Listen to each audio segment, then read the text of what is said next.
Welcome to the Megacast. I'm Tyler Keefe in the studios of our flagship stations, 89.3 Lakes FM and Civic Center TV on Comcast Channel 15 and AT&T Channel 99, where you can also find us in the Birmingham-Bloomfield area on Birmingham Area Municipal Access and on City Cable 15 of Southfield. Join us live on Channel 10 in Waterford every day on the Media Network of Waterford and live to tape on Channel 10 in Orion Township and Lake Orion on Orion Neighborhood Television, or ONTV, at 1 p.m. and 1 a.m. You can also find us on the radio in the Birmingham, Bloomfield, and Troy areas on the Biff Radio Network 88.1 WBFH, a service of the Bloomfield Hills School District. Find us online on our Facebook pages at Civic Center TV 15 and at Lakes FM, on our website at civiccentertv.com, or on My Michigan TV, but not until 11. Just hold up there on My Michigan TV. Curb your enthusiasm a little bit there for My. We're not there till 11 o'clock at mymytv.com. We can also learn more about downloading their free MyTV apps for your smartphone and smart TV. All of that information about all of our partnering stations, including My Michigan TV, are on our website, civiccentertv.com/megacast, where you can also find all of our programs on demand as well as each individual interview. Then let's head over to our coronavirus page at civiccentertv.com/coronavirus, where we have links to the most up-to-date information on COVID-19 from reliable expert resources at the Centers for Disease Control and Prevention, the Michigan Department of Health and Human Services, and the Oakland County Health Division, so that you can stay up to date on everything that you need to know about the spread of COVID-19, about precautionary tactics such as masking, as well as vaccinations and booster shots. Also on our coronavirus page, civiccentertv.com/coronavirus, we feature articles from many journalistic outlets across the great state of Michigan in order to keep you updated on both COVID-19 and other stories making headlines across the state. Our top story today from Bridge, Michigan is related to COVID-19, their coronavirus tracker, which of course is based on state data that is updated Monday, Wednesday, and Friday of each week. Cases are continuing to fall fast and hospitalizations are dwindling. Michigan reported just 1,365 new COVID-19 cases over the past 3 days ending on Monday, or an average of 455 cases per day, lowering the 7-day average to 703, down from 745 on Friday of last week. The state also reported 24 additional COVID-19 deaths. The percent of coronavirus tests coming back positive fell to 3.4% over the past week and 3.7% over the most recent 3 days. A month ago, the rate was 11.5%. A lower percent positive rate indicates less community spread of the virus, and there are now 729 patients being treated in Michigan hospitals with confirmed or suspected COVID cases. That is down from 772 last week Friday. The average rate of cases and the number of COVID-19 hospital patients are the lowest reported since early August. The last time that the positive rate was lower was July 20th, when it was 3.3%. That full article from Bridge, Michigan on our website, civiccentertv.com/coronavirus. Also making headlines on the coronavirus page from the Detroit Free Press. The University of Michigan will be pulling its Russian investments. The university will start the process to end its current investments in Russia, the school announced on Tuesday morning. In addition, the school won't make any future investments in Russia. The school said it was making the move because of increasing financial risks associated with these investments and as part of its condemnation of the Russian attack on Ukraine. The school's endowment was just over $17 billion as of the end of June 2021, the latest figures available. That makes U of N's endowment one of the largest in higher education. The university did not disclose exactly how much money it had in investments in Russia. Earlier this month, the U of M interim president Mary Sue Coleman decried the attack, saying, quote, "I condemn this invasion and the ruthless attack on freedom. The grief and anger and hurt are devastating, and I feel such sorrow for the many members of our community whose loved ones and communities are in harm's way," and closed quote. Several colleges and universities across the nation have made similar moves, including Yale University and the University of Colorado.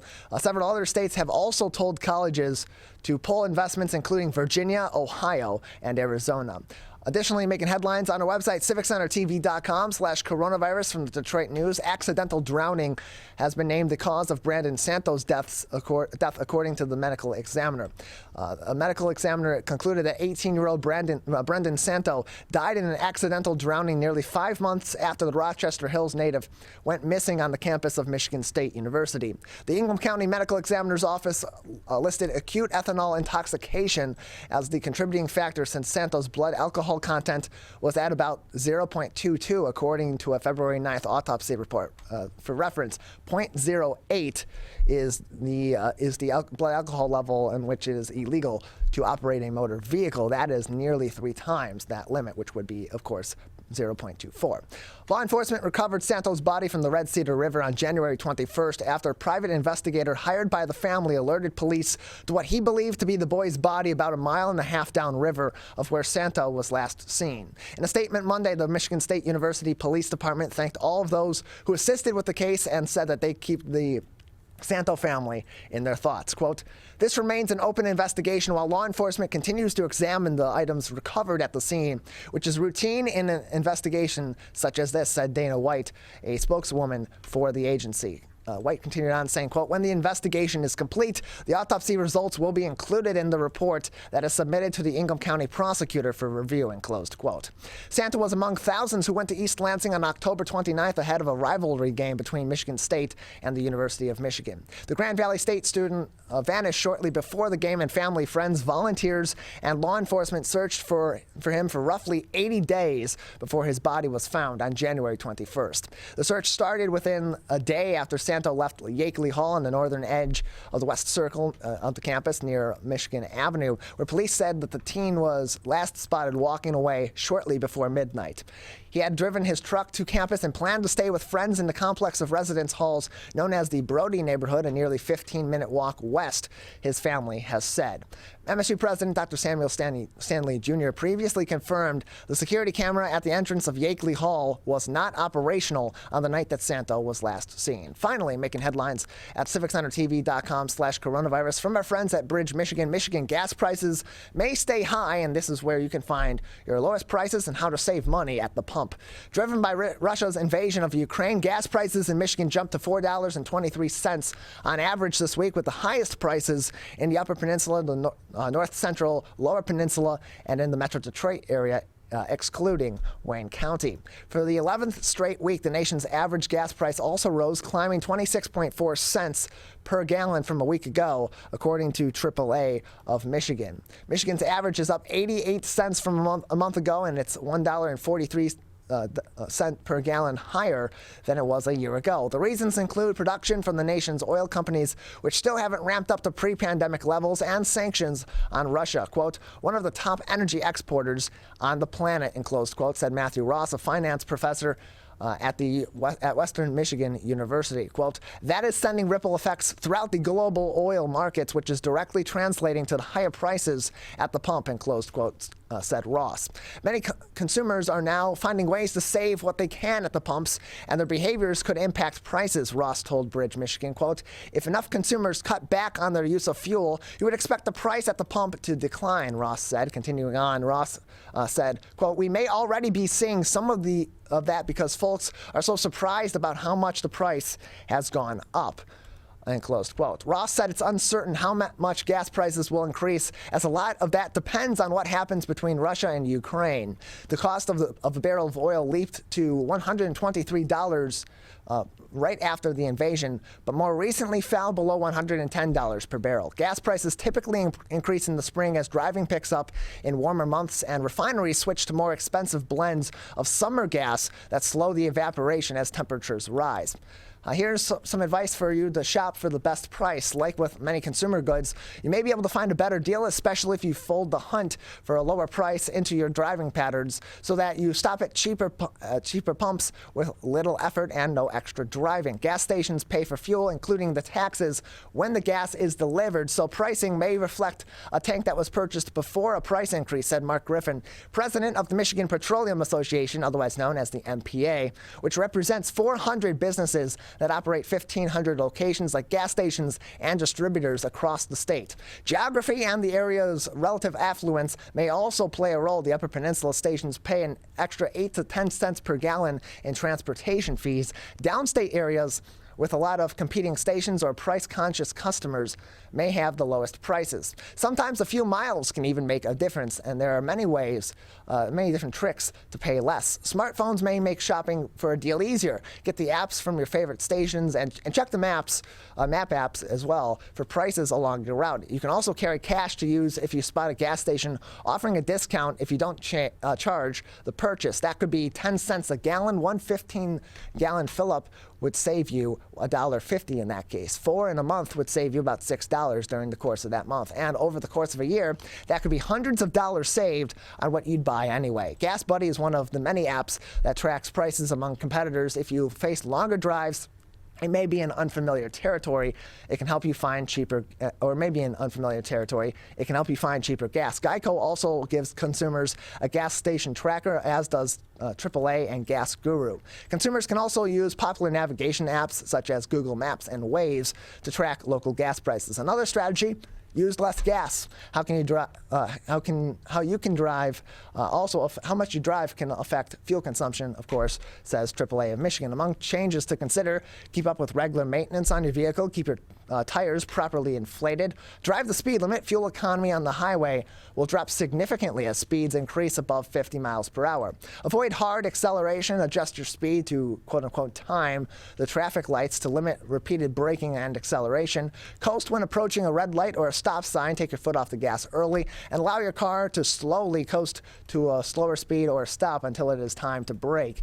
And look ahead to the summer. Prepare to minimize your use of air conditioning. That full article with even more advice, even more tips and tricks on how you can save at the pump on our website, civiccentertv.com/coronavirus, as well as those helpful links to accurate information from the CDC, the MDHHS, and the Oakland County Health Division to keep you updated on everything that you need to know about COVID-19. We have a great program ahead today on this Tuesday edition of the Oakland County Megacast. Coming up next, we'll speak with Kanika Littleton from the Michigan Alliance for Families, followed by Robert Boyle from the Furniture Bank of Southeastern Michigan at 10:40 a.m. That's all coming up next. This is the Oakland County Megacast. Whether you're the city, the county, or the Huron River Watershed Council, as partners working together to protect our water resources, we agree. Pet waste is the source of harmful bacteria in the Huron River. When it's left on the ground, it can wash into the storm drains. These lead directly to our streams. No filters, no treatment. Here's one thing we know that can help keep our water clean. Pick up pet waste and trash it. Pick up pet waste and trash it. So pick up pet waste and trash it. There's one water, and it's ours to protect. Who is struggling right now? I am. My son is. Many are struggling with anxiety, depression, and substance use. Before it becomes a crisis, reach out to MyCal, the Michigan Crisis and Access Line, for free confidential support 24/7. Available in the Upper Peninsula and Oakland County. Just call or text 1-844-44-MyCal or chat online at michigan.gov/MyCal. A message from the Michigan Department of Health and Human Services. Motorcyclists are hard to see. To keep everyone safer, it's important to always look for them and know where most crashes occur. 84% of motorcycle and vehicle crashes happen on streets, not highways. And most crashes with motorcyclists occur when vehicle drivers are turning left.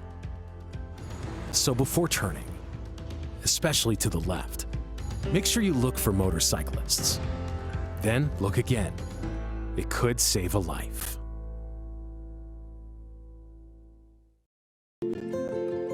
To Sophia and Gabriel. Even though these old knees can't follow on your adventure to the forest today, these flowers represent my love. These stitches and threads join us together. And wherever you see a flower, a bird, a beautiful tree, know that my love is with you. Make the forest part of your story at a park near you. Find one at discovertheforest.org.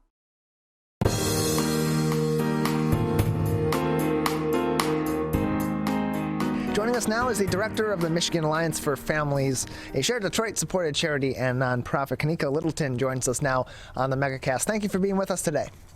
Thank you for having me. Appreciate having you on. So first off, tell us about the Michigan Alliance for Families and give us a summary of what your organization does, how it came to be, and who it serves here in Michigan. All right, so the Michigan Alliance for Families is a free statewide resource assisting families of children and young adults aged birth to 26 who have students either receiving special education services or who are eligible to receive those services. Long story short, the organization started with a couple of very determined parents who were looking to increase positive educational outcomes for students with disabilities in Michigan. And so we received a grant from the Michigan Department of Education Office of Special Education in 2006 to become one of their IDEA, or Individuals with Disabilities Education Act, grant-funded initiatives to serve families across Michigan.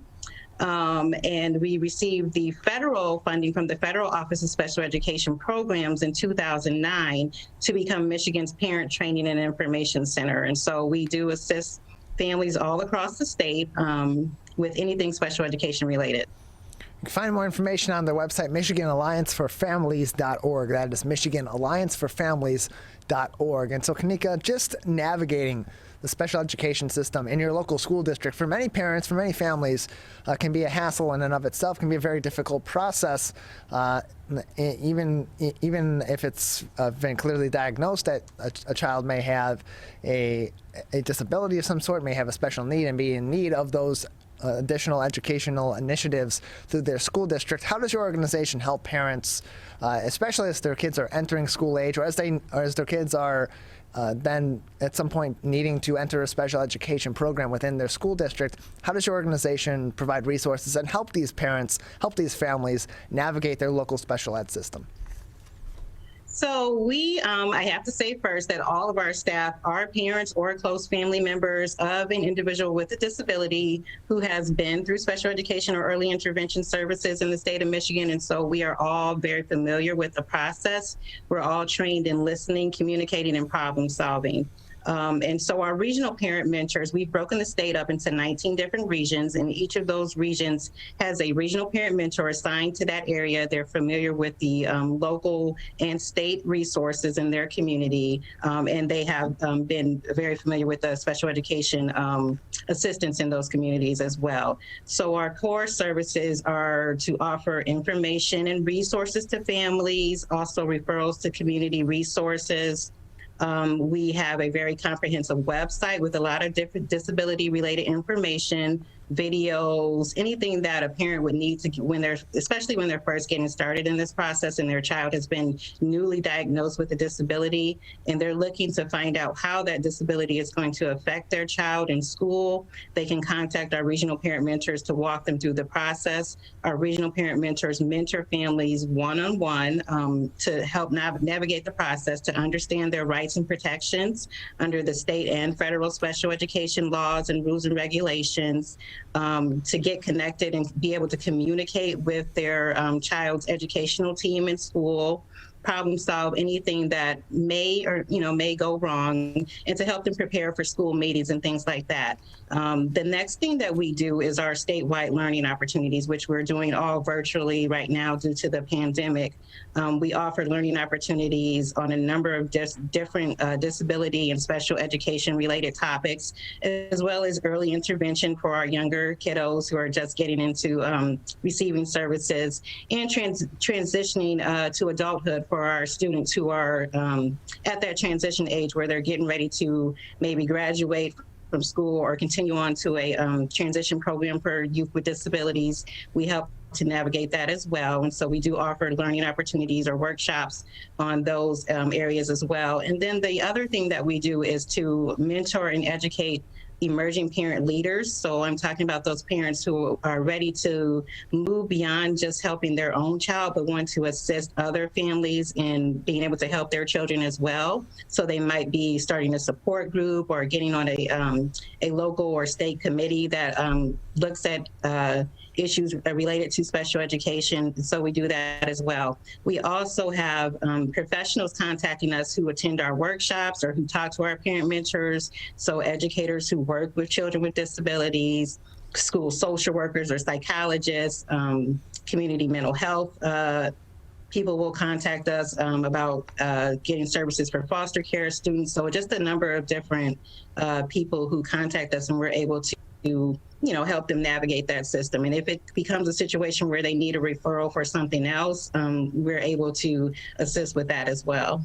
We're joined by Kanika Littleton, the director of the Michigan Alliance for Families, joining us on the Megacast. More information in a couple places on sharedetroit.org, where they're one of 280 charities and nonprofits supported by Share Detroit, with information on their website, or by going directly to the organization's website at MichiganAllianceForFamilies.org. That is MichiganAllianceForFamilies.org, where they have a list of different resources, upcoming events, and ways for you to get involved as well with the Michigan Alliance for Families. And Kanika, over the course of the pandemic, of course, education, parenting has been heavily impacted, especially parenting as it regards to a child's education for all parents. But it's especially, I would imagine, difficult for parents with children who have special needs, who have some sort of a disability, to navigate not only their child's life during the pandemic, but their child's education during the pandemic. So over the last 2 years almost that we've been dealing with COVID-19, how has the work of your alliance had to change or had to be varied in order to provide that additional support to these parents who have children that have special needs? Well, over the course of the pandemic, one of the issues that has arose is, the communication between parents and educators as far as how are their children going to continue to be educated and receive the proper services, especially when schools were just providing services remotely. That was very difficult for some of our students with disabilities to be able to navigate that, very well. So the Michigan Alliance for Families, we have a number of different partners that we work with. And one of those partners is the Special Education Mediation Services, which is another grant-funded initiative that receives support through the Michigan Department of Education. We came together and developed a number of different workshops and resources around communicating with educators during the pandemic, around remote learning, around being a partner with your educational team in remote learning. A lot of parents had to assist with different tasks, assist with school, and essentially become teachers and service providers themselves. So getting that information to them was really essential, especially during the early days of the pandemic. We do have a web page on our website that is specifically dedicated to COVID-19. So we do post information, updated information and guidance from the Michigan Department of Education, as well as the Federal Office of Special Education Programs. So anytime there is an update or new guidance on how to teach children during the pandemic, or children might have mental health issues that arise because of the trauma due to the pandemic. All of those things we house on our website, as well as different videos that we've developed to help parents navigate through this process, making sure that they're communicating in a positive, collaborative way with their educational teams, making sure that they're taking social-emotional health into consideration, and making sure that they know that even though we're going through a pandemic, nothing as far as the federal or state special education law or rules and regulations have changed. It's just the way that schools are delivering those services may look different. We're joined by Kanika Littleton, the director of the Michigan Alliance for Families, joining us on the Megacast. Their COVID-19 specific help page on their website, MichiganAllianceForFamilies.org/COVID-19. More information, of course, on the website in general, MichiganAllianceForFamilies.org. And so, Kanika, if there are parents out there who are interested in some of the resources and some of the services provided by your organization, how do they go about getting some of those services provided to them? What are the costs maybe associated with it in that whole process? So first, there are no costs associated with any of our services, whether it's for families, professionals, or youth with disabilities themselves who sometimes contact us. The best way to get connected with us is probably to go to that website, MichiganAllianceForFamilies.org, or they can call our 1-800 number. It's 800-552-4821, or email us at info@MichiganAllianceForFamilies.org. We also are on social media. We have a Facebook page, a Twitter page, and Instagram. So we do have a number of people contacting us through that way as well. And, once they go through that process of contacting us, they can get in touch with, they'll be pointed to their local parent mentor who can assist them from there. We're joined by Kanika Littleton, the director of the Michigan Alliance for Families, joining us on the Megacast. More information, of course, on the website, MichiganAllianceForFamilies.org. That is MichiganAllianceForFamilies.org. Or by visiting ShareDetroit.org, where they are one of 270 charities and nonprofits that are listed on that website, ShareDetroit.org. Kanika, just another couple of minutes with you before we'll need to say goodbye. At this time, anything else that would be important for our audience to know about the Michigan Alliance for Families, the services and the programs that are provided, or any upcoming events? Yes, just that we are here to help. We have been through this process. We believe that increasing parental involvement in their child's education will certainly lead to better outcomes for students. And so we want to do all that we can to help make sure that parents are educated, knowledgeable about the process, and that they're an equal participant in this process. So a lot of our work in the way that people find out about us is through word of mouth. So the families who we've supported will spread the word. Different organizations that we're connected with will spread the word. So I really encourage people to go to our website, sign up for our e-newsletter. That way they're notified of special events that are coming up. We have a number of different workshops that are coming up right now around navigating the individualized education program, around supporting students' mental health needs, inclusive education through assistive technology. So we're always offering support to families and professionals and students. So just contact us and we're happy to help. Kanika, we thank you very much for joining us. Thank you. 72.7% of high school students get less than the recommended 7 to 9 hours of sleep a night. This can cause pain, obesity, and can very negatively affect your mental health. When you have a consistent 7 to 9 hours of sleep every day, you get sick less often, lose more weight, and have better relationships with those around you. For more information about the dangers of sleep deprivation, go to sleepfoundation.org. This message is brought to you by the WBHS Digital Media Arts Program and 89.3 Lakes FM.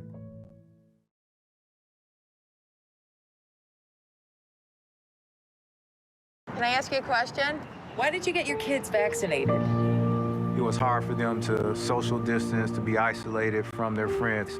I want them to get back to school and sports games. So as a pediatrician, I recommend the vaccine to everyone I know. The boys lost a former teammate and classmate who was only 20 years old. It's been a devastating year. We want to get back to normalcy. Our daughter is really looking forward to being with her friends, being a kid. It's the Great Lakes water.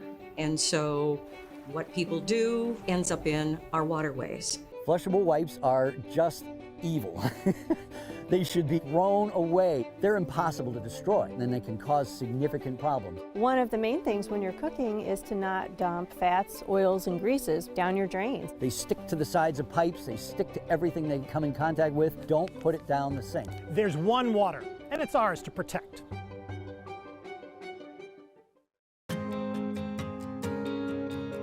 When times get dark, we can't see the help that's all around us. When you don't know where to turn, let 211 be your guiding light.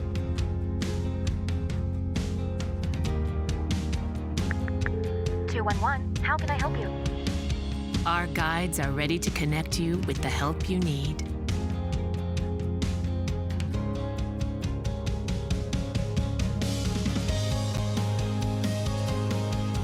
For help with food, healthcare, mental health, and other resources. Call 211 or visit 211.org. 211. Get connected, get help. We may come from different organizations, but we work together to protect the Huron River for everyone. Neighborhood storm drains carry water directly to local creeks and streams. No filters, no treatment. Storm drains also help reduce street flooding when it rains. So clearing storm drains and the areas nearby of trash and leaves helps keep them for rain only. It is easy to do your part by adopting a storm drain. Find a storm drain, check it, and clear it every month. So keep storm drains for rain only. There's one water, and it's ours to protect. If you are struggling to afford your internet bills during the pandemic, there's a temporary government program that may be able to help. It's called the Emergency Broadband Benefit, and it provides up to a $50 monthly discount on your broadband bill to qualifying households. Find more information about the program, including if you qualify and how to enroll, at fcc.gov/broadbandbenefit or call toll-free at 833-511-0311. A public service announcement from 89.3 Lakes FM. We as Michiganders feel connected to this resource in a way that I think is really powerful. Conservation starts with a caring, committed community. For me, it's peaceful to have a relationship with the river. Every single one of us has a role to make sure that those waterways stay safe and healthy, being careful about what goes down the storm drain. Just even eliminating some of your single-use plastic makes a difference. There's one water, and it's ours to protect.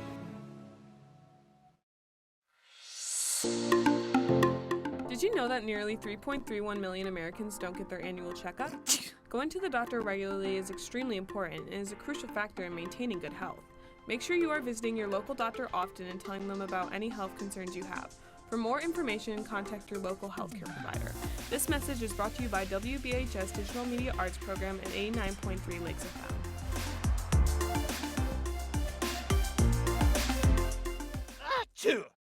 People are getting out to walk and bike in higher numbers. More vulnerable road users and higher speed traffic can be a dangerous combination. Crash severity has increased, so if you're driving, be sure to slow down and look for people.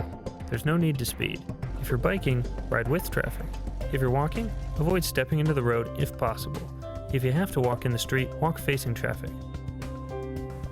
Learn more at walkbikedrivesafe.org.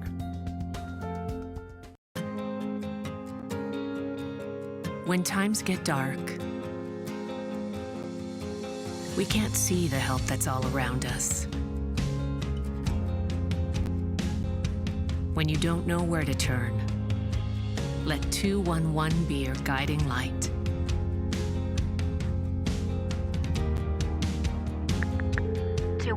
How can I help you? Our guides are ready to connect you with the help you need.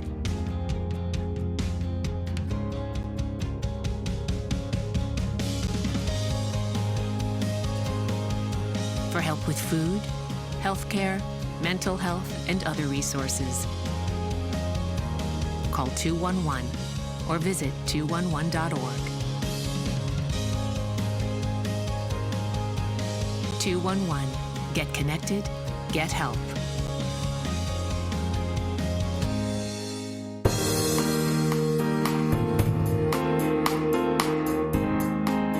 Joining us now from the Furniture Bank of Southeastern Michigan is their Executive Director, Robert Boyle, back with us once again on the Megacast. Robert, thank you for being with us today.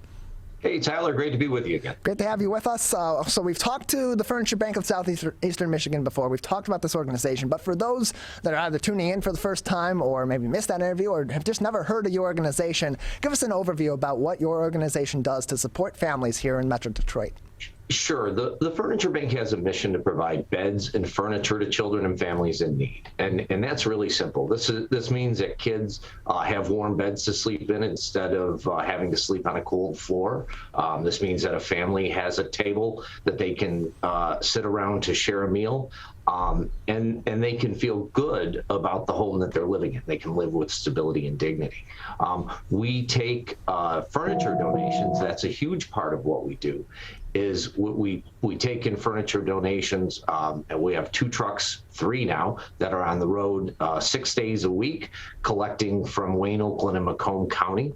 And then with the furniture that we get, we take in referrals from a network of 75 health and human service partners, and we're providing these items to families that are in poverty, transitioning from homelessness, working with child protective services, and fleeing crisis or abuse. You were just talking about, the refugee resettlement, and we've seen a real large influx of refugees that we've had to provide furniture for, that and flood victims too.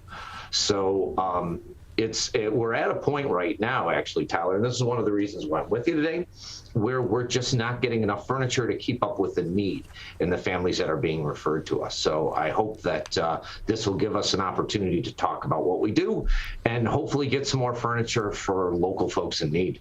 Yeah, I just read an article that was associated with the organization that the Furniture Bank of Southeastern Michigan currently are experiencing a 60% year-over-year increase in requests from furniture for local families. When did that surge start to really begin, and what are some of the factors that are behind such a dramatic increase? I mean, that's above 1.5 times what you had been doing before. That's 60%. That's significant. Absolutely. So again, we've had refugees coming into the country from Afghanistan and other places. We may yet see folks from Ukraine that we would want to help as well. There were a series of floods that displaced a lot of Metro Detroiters. And, even though those happened in the summertime, by the time, they stay in motels for a while and get the resources they need to get back on their feet and into homes, months go by. As a matter of fact, we helped a family, a single mom with 4 kids, get a house full of furniture just in time for Christmas. So her family could, celebrate in a home and not just an empty house. But lastly, and really the largest contributing factor has been, the end of the eviction moratorium, which even though that ended back in September, by the time so many of the court systems have dealt with their backlogs, we're just now seeing just enormous volumes of referrals coming in a manner that, we haven't even hit our busy season yet. And we just don't have enough furniture for the families who are coming in, and they need it. And you can donate furniture by calling us at 248-332-1300 or visiting our website at www.furniture-bank.org. And I can assure you, as soon as we get furniture from the Metro Detroit community, who's always been very generous with us, it's going to go right in the homes of a local family who absolutely needs it. Again, furniture-bank.org is their website, furniture-bank.org, 248-332-1300, 248-332-1300 for more information or to donate your furniture to the organization. So a 60% increase in year-over-year need in furniture. Is that across the board and needs for general furniture for the home, or are there specific needs that are greater that you're finding, that your organization is finding as being that necessity for these families that are in need of this furniture? Well, I would say one thing. We always need beds, and that is usable, gently used mattresses and box springs. Not all organizations take them, and as soon as we do, we spray them to make sure that they've been sterilized and heaven forbid, don't pose any health risks. Bed bugs is a big thing, and we do spray all of our items to make sure that we don't have any critters on them. But on any given month, we're going to distribute between 80 and 100 dressers. Last year, we provided out about 1,100 dressers to families. Right now, we do not have a single dresser in our warehouse for families who need them. So if you have a dresser in good condition that you're not using, please call us at 248-332-1300 or visit furniture-bank.org to look into donating it, because there are local families that are in desperate need of these items. We're joined by Robert Boyle, the Executive Director of the Furniture Bank of Southeastern Michigan, on the Megacast. Again, their phone number, 248-332-1300, 248-332-1300, or visit their website, furniture-bank.org, to learn more information. So you mentioned gently used. And that's kind of a subjective term. It's kind of eye to eye, whatever somebody's definition of gently used is. For your organization, as people are going through some of their furniture, they maybe are ready to get some new furniture and replace the one that they have, or they are just wanting to downsize and get rid of some of the furniture that they have. What should they be doing as they're gauging whether or not this is gently used, or this is worthy of donating to an organization such as yours? what should they be doing to do their own checks before they call you, before they go through the whole process and donate furniture that may or may not be usable? So we're unable to accept, or we're not looking for items that are stained, torn, structurally damaged. I know that we have a dog that likes to jump on our sofa and cuddle with us, and that may not be an appropriate sofa for us to donate to an organization like the Furniture Bank. So we ask that the furniture is in good condition or usable condition. Many of us are blessed, and we're not getting rid of furniture because it's worn out. We just want something that's new or a different color or matches the way we just painted the walls. We ask that furniture is in good repair. And the main reason why we do that is we want the families who are coming to us to feel good about their homes. All the kids who receive beds from the Furniture Bank, and we give out about 800 beds to kids on an annual basis, we buy them new bedding. So they can feel good about the bed that they're sleeping in and get a healthy night's sleep and a healthy start in life and hopefully do well in school. Most people, when they think of basic needs, Tyler, they think of food, clothing, and shelter. But if you close your eyes for a minute and you imagine what your home would be like without any furniture, and if you were just living in your house or apartment and with nothing more than a floor, ceiling, and walls, you would really appreciate just how difficult, how stressful it would be to live in an environment like that for days, weeks, months, or heaven forbid, years. And that's why we're here, because we want families to feel good about their home, to have a nurturing home that allows them to, get gainful employment or obtain gainful employment, and their kids to have a good shot at doing well in school. And if you're living in just an empty shell of a house or an apartment, that's just not possible. Yeah, I mean, if you really do think about it, you take the time and just put yourself in that experience, even for one night. I mean, I think about when I had first moved into the apartment I'm currently living in, and I had just gone over there to clean some things after move-in day and all of that, move a couple little things into the apartment initially. Ended up being quite a late night. I wasn't going to go back. I had been living with my dad before that, and so I had this chair that my grandparents had given me. It had a couple of cushions on it. I just put those cushions down on the ground, and I slept there for the night. And really, and I didn't really think much about it at the time, but talking to organizations like yours and others that are doing similar things or are talking about similar topics in terms of housing, in terms of basic necessities that we tend to overlook in our communities that are tend to be more fortunate or not really even ever thinking about being in these kinds of situations. You put yourself in that scenario and think about that not being one night, that not being a few nights or being a week, that being every day, every week, every night. And then you think about the kids, too, in these families that are also in that situation. And then they're going to school. The parents are working. You're not in a comfortable bed. You're not in a comfortable situation, even though you got a roof over your head. That affects other areas of your life. And that's all the more reason why it's so important, if you have the means to do so, that you're able to, that you donate your furniture or you try to help people in our communities that are in need of these. So I want to talk through some process with you, Robert. If somebody, an individual or their family, are in a situation where they don't have furniture, they can't afford furniture for their home, and they need help from your organization's services, how can they go about doing that? Well, if they can call us again in order to come to us, you need a referral. We get referrals from, say, Lighthouse of Oakland County Community Housing Network. Alternatives for Girls is a large referral partner. The Michigan Department of Health and Human Services is also a human partner. So you get a referral. This way we know that those we're serving have been pre-screened for need, and they're working with human service professionals and social work professionals so they can overcome other barriers and put other supports in place. Tyler, a full 80% of the families we serve on an annual basis have household incomes of about $15,000 to $10,000 a year. And, on average, there's 3 people in the home.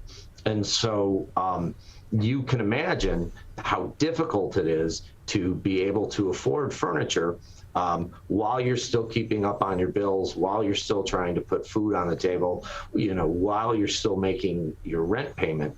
And that's where, the value of, our program comes in. But, as you pointed out,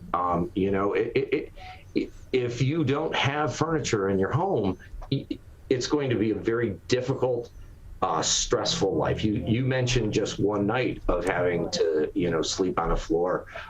And, I remember I was speaking to one of the gentlemen that we helped one time, and, he had nothing when he came to us, and he told me that, he had a jacket, and the jacket would alternate between pillow or blanket, depending on how cold his apartment was that night, and whether or not it would be better served if he put it under his head or if he put it over himself to keep himself warm enough. And that's just not a quality of life that we want our neighbors to live in. And again, if this gentleman is going to obtain a job and hold it down, he's going to need a better night's rest than sleeping on a floor with his jacket as either his pillow or his blanket, depending on the circumstances.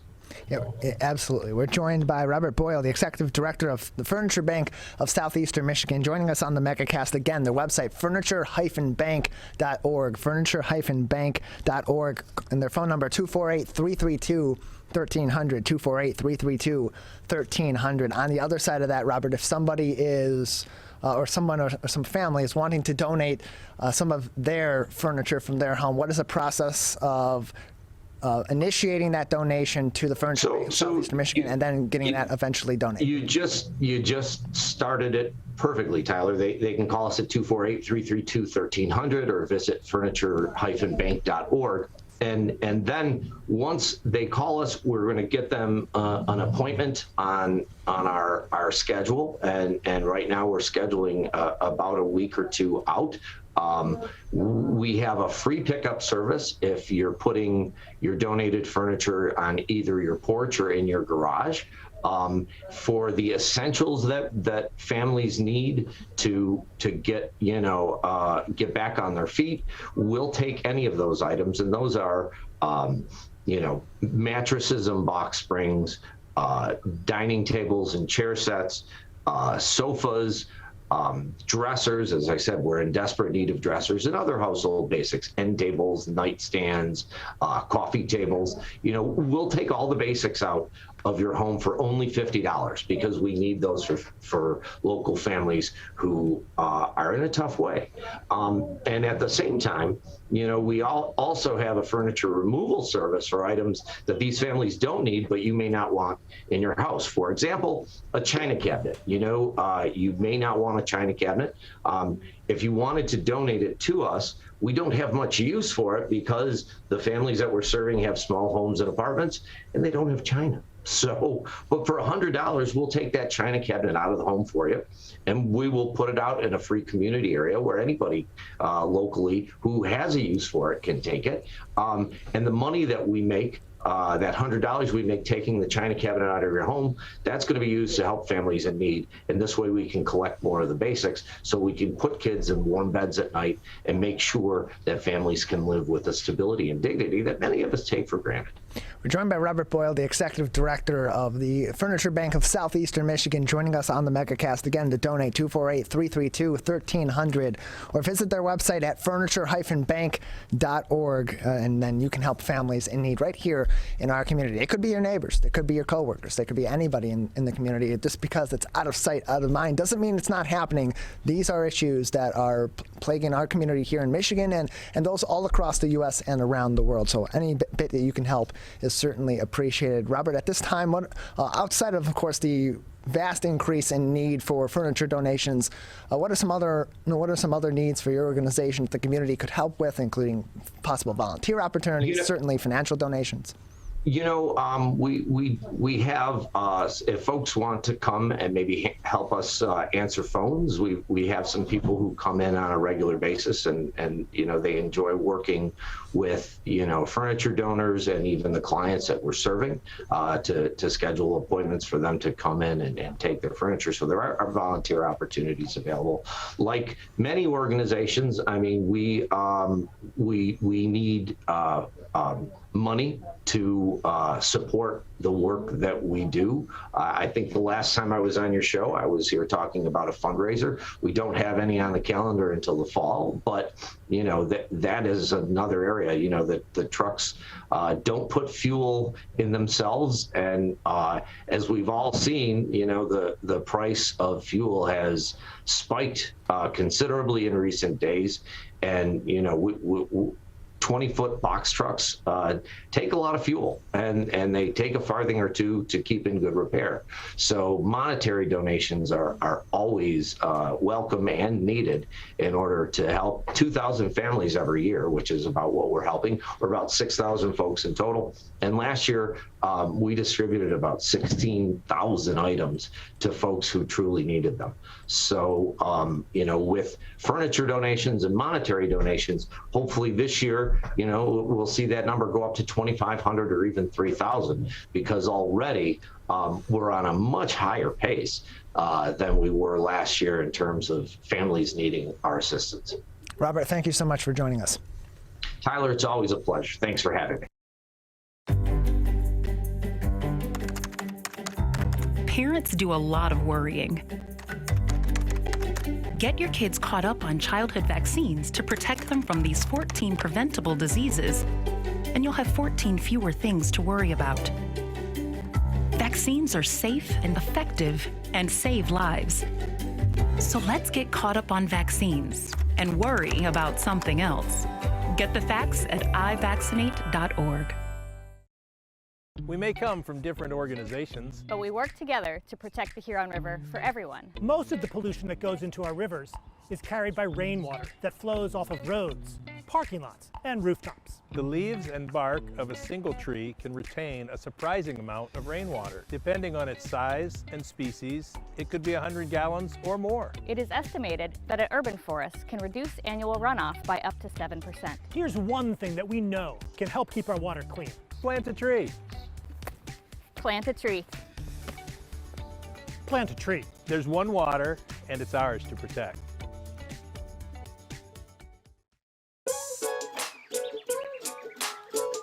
One of the things you can look for in your friends is a change in behavior. These can be big changes, they can be small changes in mood, physical appearance. They may be sleeping less or sleeping more, drinking more, or their eating patterns may be different. One big change that can be pretty obvious is change in motivation. Do they no longer want to play basketball? Do they no longer want to play video games? Now that we're spending more time online and in virtual settings, it's really important to pay attention to the language that your friend is using and the words they're using to communicate. So when we text our friends, are they taking longer amounts of time to respond? Are they not responding at all? You don't have to be an expert to try to recognize these signs. The second that you feel it in your gut and that you're concerned, that's the second to have the conversation and open the door to what might be going on. Today, it is easier than ever to join Michigan's Organ Donor Registry and help build a bridge of hope for organ, tissue, and eye donation. Just one person can potentially save or help improve the lives of up to 75 people. By joining, your legacy could be the gift of life. Sign up today at michigan.gov/SOS or at any of the more than 145 Secretary of State self-service stations located across Michigan. Be part of Michigan's Bridge of Hope by adding your name to the Organ Donor Registry. When times get dark, we can't see the help that's all around us. When you don't know where to turn, let 211 be your guiding light.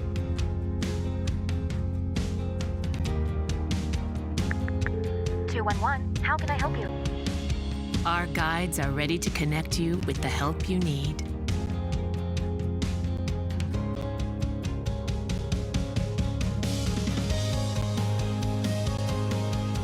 for help with food, healthcare, mental health, and other resources. Call 211 or visit 211.org. 211. Get connected, get help. If you are struggling to afford your internet bills during the pandemic, there's a temporary government program that may be able to help. It's called the Emergency Broadband Benefit, and it provides up to a $50 monthly discount on your broadband bill to qualifying households. Find more information about the program, including if you qualify and how to enroll, at fcc.gov/broadbandbenefit or call toll-free at 833-511-0311. A public service announcement from 89.3 Lakes FM.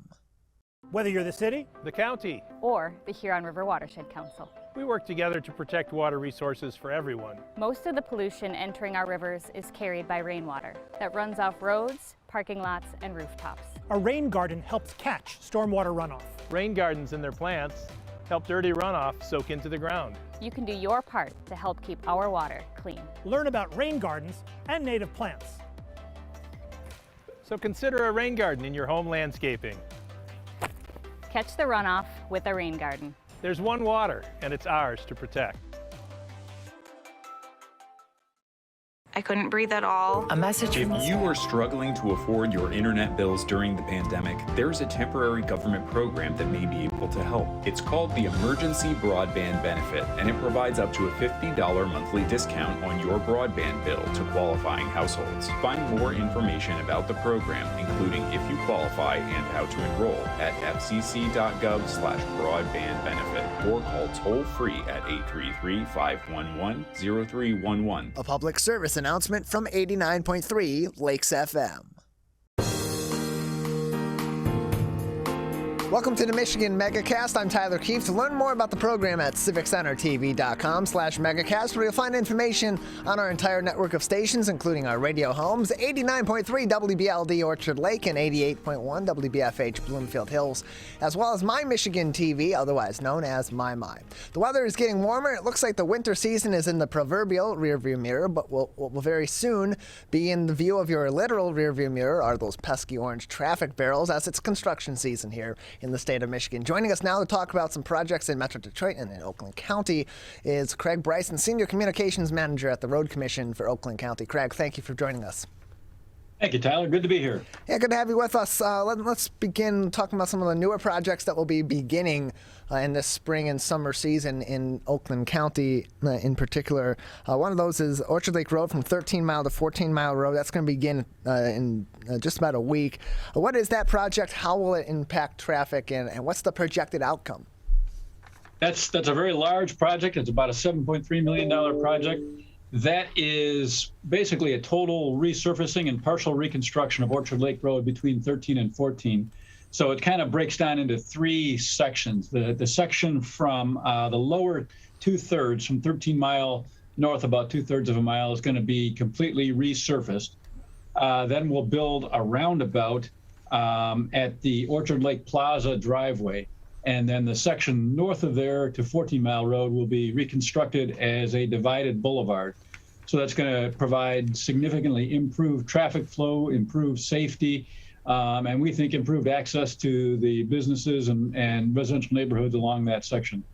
There are also signs saying that 14 Mile Road is going to be undergoing some scheduled work between Orchard Lake and Farmington. Is that a road commission project?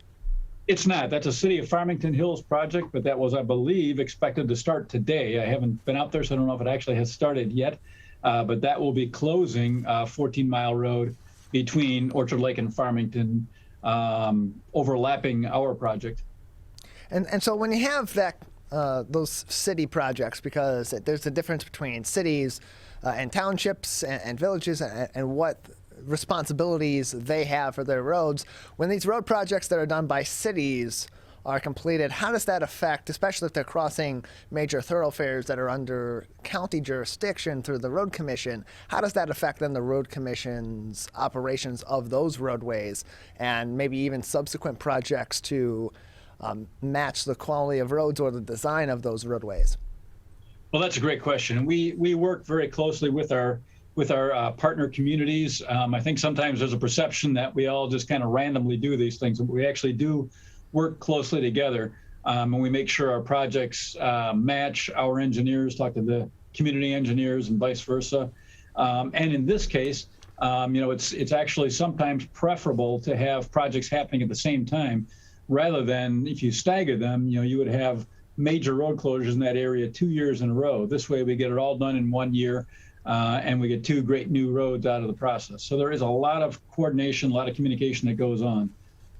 And so when, just circling back to some of the projects you spoke about earlier, one of those is the 13-mile and 14-mile on Orchard Lake Road, which will be beginning soon. You mentioned there's going to be a roundabout project into there, and roundabouts, we've seen them become much more common over the past decade or so in Oakland County and really throughout the state of Michigan. Those do end up being pretty major projects for those roadways, because it's affecting an entire intersection. It's affecting 4 different routes, as well as the lead-in to those routes for changing of lanes, for changing of signage, certainly the design of those roundabouts. Just how long is the process of going into that design, doing the research that's necessary to understand the traffic flow in the current setting of a road versus in whatever design A, B, or C, whichever is chosen for that roundabout project may be chosen in the future? What sort of planning, how extensive is that before you actually announce that you're going to close down a road or be limiting traffic in a road in order to do these projects? Great question. And again, I think people sometimes think that we just come up with these on the spur of the moment and decide to do them. This project was in the works for, at least 10 years, I believe. We've been talking with the community, working on this, coming up with the design. And the way it works is we first recognize that there's a need for something to be done. Then we'll begin to think about what the potential alternatives could be, identify some possible alternatives, look at the costs of those, begin looking for funding sources, because these are very expensive projects, then select a final process, in this case with input from the community officials, the businesses along there, and then we begin to plan construction, which that planning for the construction in and of itself is at least a year or 2 out from when construction actually starts. So it's a in a big project like this, it's a multi-year process to get to the point where we are starting this coming Monday. We're joined by the Senior Communications Manager at the Road Commission for Oakland County, Craig Bryson, with us on the Michigan Megacast. More information on rcoc.org to keep up to date on construction projects in Oakland County. And so, Craig, it seems like in Oakland County, especially over the past decade, certainly in the last few years, as we've seen more of these roundabouts go into play, that roundabouts are the way of the future in designing intersections, at least in Oakland County. From your consultation, from the Commission's consultation with neighboring counties and their road commissions, with Michigan and with the state of Michigan, and really with other experts in this particular field throughout the country, are roundabouts the way that we're going to be designing our intersections across the board generally in the future? And if so, what is the rationale behind that? Yeah, and absolutely, from our point of view, absolutely. Now, not all road agencies are as on board as we are. The Federal Highway Administration is a huge proponent of roundabouts. Macomb Roads is a big proponent, Washtenaw Roads. Wayne County to the south has not yet kind of embraced the roundabout, but many road agencies across the state have. And the reasons are twofold. First and foremost is safety. Many of the traffic fatalities and the serious injuries we see in urbanized areas are at the busy intersections, and they happen because 2 things: either somebody has a head-on collision, or they have what we call a T-bone collision, where they're turning left and get broadsided by an oncoming car. And if you think about it, a roundabout physically eliminates the possibility of either of those 2 types of crashes. Now, what we do sometimes see is a slight uptick in minor crashes, side swipes, or slow-speed rear-end collisions. Those generally will dent a little bit of metal, but people will not get injured. So what we see is with roundabouts, we've virtually eliminated traffic fatalities at those intersections and dramatically reduced the serious injury crashes, potentially up to about 90% reduction in serious injury, crashes, and fatalities. So that's amazing. There's very little else we can do as a road agency that would have that kind of impact on safety. So that's number one. Number two is traffic flow. Engineers calculate that a roundabout will improve the amount of traffic going through an intersection by about 30 to 50% without widening any of the roads leading into the intersection, just by replacing a signalized intersection with a roundabout. And that makes sense. If you think about it, at a signalized intersection, 50% of the traffic is stopped at any given time, right? So with a roundabout, traffic is flowing continuously in all directions, and you get more traffic through there. And so it does help to eliminate or reduce congestion. We're joined by Craig Bryson, Senior Communications Manager at the Road Commission for Oakland County, joining us on the Megacast. And so other projects going on in Oakland County out in the Waterford area for those that are joining us on the media network of Waterford on Channel 10. Pontiac Lake Road and Airport Road. What is that road construction project? Is that an Oakland County project, and what will be going on in that area? Let's see. Let me check. Pontiac Lake Road. I hate to say this, I'm going to have to get back to you on that one. I don't have that one on the list I have in front of me. That may be a simple resurfacing job. But I don't have that in front of me. I have to get back to you on that. But we do have a lot of projects in the greater West Bloomfield area that we're doing this year. Some of the other examples are Orchard Lake Road between Middle Belt and Old Telegraph, doing a major resurfacing and a little bit of widening there. Pontiac Trail between Green Lake and Haggerty, starting April 18th, we're going to completely resurface that road, and that road will be closed as well. We're coming back to the Union Lake Road culvert, and I think we talked about this last year. We're replacing the Union Lake Road culvert just south of Wise Road. That's going to start April 25th, and that road will be closed as well for that project. And then we've got a lot, again, this year, a lot of simple overlay resurfacing projects, which may be what the Pontiac Lake Road project that you're referencing might be.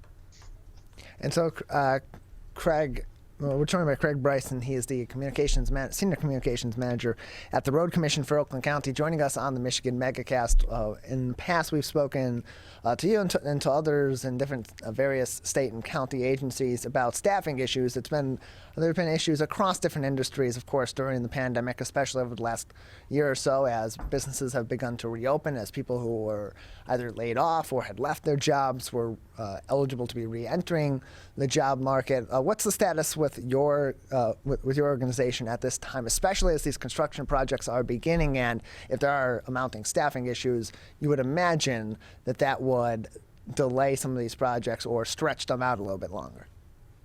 Well, right now, we're not seeing that there'll be any delays. Most of the construction projects are actually done by contractors that we hire. And I'm sure that some of them are having some labor problems, but none of them have gotten to the point where they've told us they can't meet our deadlines. And they're still bidding on the jobs. They're still accepting them. And they're still telling us they can go ahead and meet our deadlines. So at the moment, we seem to be in good shape. We did have a little bit of challenge late last year in getting snowplow drivers for the winter, but we came up with a program where we ended up training some employees to get their commercial driver's license ourselves, which is something new for us, and that worked out very well. And we were able to fill most of our positions and able to get through the winter, fortunately. We're joined by Senior Communications Manager Craig Bryson from the Road Commission for Oakland County with us on the Michigan Megacast. On that note, as the weather is getting warmer now, this week is going to be quite warm in comparison to last week and the last few weeks. Of course, even with that, we had snow fairly recently, just over the weekend and late last week. We had some snow here in southeastern Michigan. So for your organization, knowing that we're only in March, we're only approaching the beginning of April, the winter season in Michigan can go on for a very long time. Just how long is an organization like the Road Commission for Oakland County prepared to go out and tend to the roads for snowy and icy conditions that are characteristic of winter, even as we approach spring? We are prepared at least through the end of April. We have seen some pretty serious snowstorms historically in April, so while we don't want that, it's not impossible. So we are prepared for that.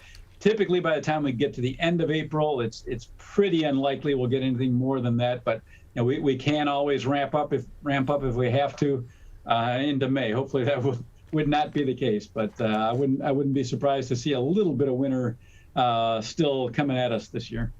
More information on the Road Commission for Oakland County's website, rcocweb.org. That is rcocweb.org. We're joined by their Senior Communications Manager, Craig Bryson, on the Michigan Megacast. Craig, just another few minutes with you before we'll say goodbye. At this time, is there anything else in Oakland County or in surrounding areas through partnerships or through state agencies that you've communicated with that people should be aware of as they get out on the roads and as the weather improves and more people then are more regularly driving?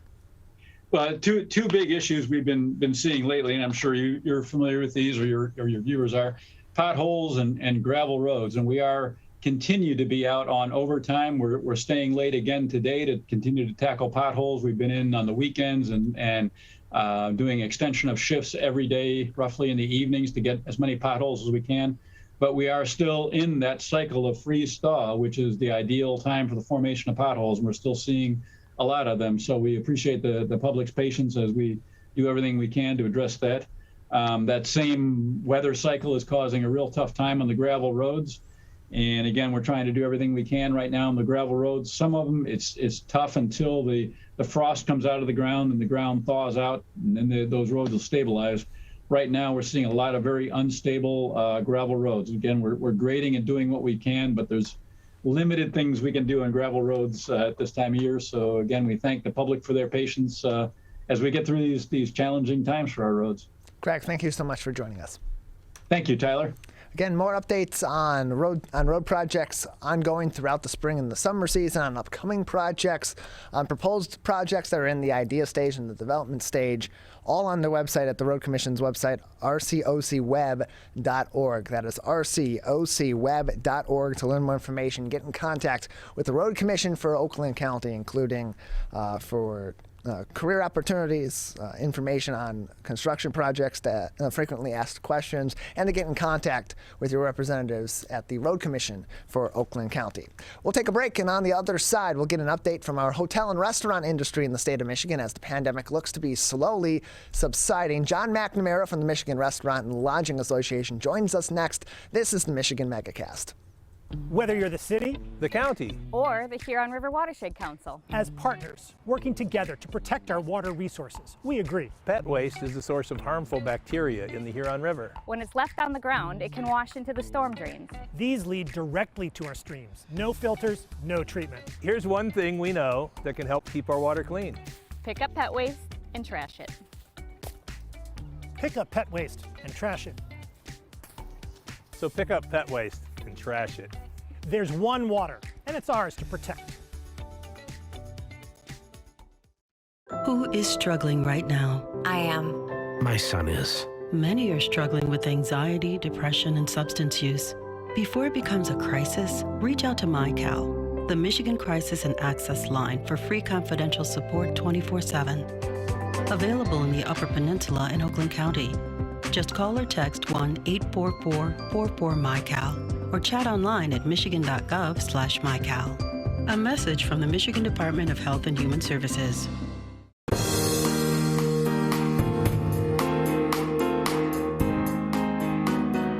Restaurants, hotels, and other businesses have continued to operate in a balancing act of sorts, promoting public safety while maintaining their bottom line. Here to talk about where the industry is and its recovery and to forecast the near future is John McNamara, Vice President of Government Affairs at the Michigan Restaurant and Lodging Association. John, thanks for being back with us.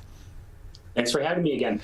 Appreciate having you on. So more than half of restaurant operators expect recruiting and retaining employees to be their top challenge here in 2022. Are we starting to see that labor in the restaurant industry and lodging is still a huge problem? Is it starting to improve? Where is it at right now? It's not good. I wish I could say that, it was starting to improve, but actually we just had a Capitol Day here in Lansing yesterday and had about 100 members in town to meet with their legislators and sort of discuss the state of the industry. And the number one issue that came up in every single meeting was labor force. And they're doing everything they can to try to get people to come to work, but they're having still a very, very hard time getting people to come. And what's even worse is sometimes they'll get someone for a shift or two, and then that person will just stop showing up. And so give us an insight on just how that does affect these businesses, because even the most successful restaurant or the most successful hotel that's able to maintain itself financially, if they don't have the staff in place, that has significant impact on the way they operate their business and then ultimately their bottom line. What are some of those impacts that it has on just their day-to-day operations? So the impacts on day-to-day are they're having to, close on certain days, or maybe, not offer breakfast, or, just close certain sections of the restaurant, or force servers to, some servers maybe had 3 or 4 tables. Now they're taking 7 or 8. So, people might walk in and say, oh man, that restaurant's busy, the industry's back. That is incredibly not true. What people don't see is, one, maybe they're dining in prime time on a Friday night, but what they don't see is the Tuesday night when restaurants are, still kind of empty, but also restaurants make money on table turns. And if you have a person who's doing 7 or 8 tables, there's probably going to be a wait, and people might want to wait, and then, they're just not going to turn that table 3-4 times, a meal like they're used to doing. They might turn it twice. So still a lot of way to go to build this industry back. And labor force is going to be one of them. And then the supply chain stabilizing is going to be another one.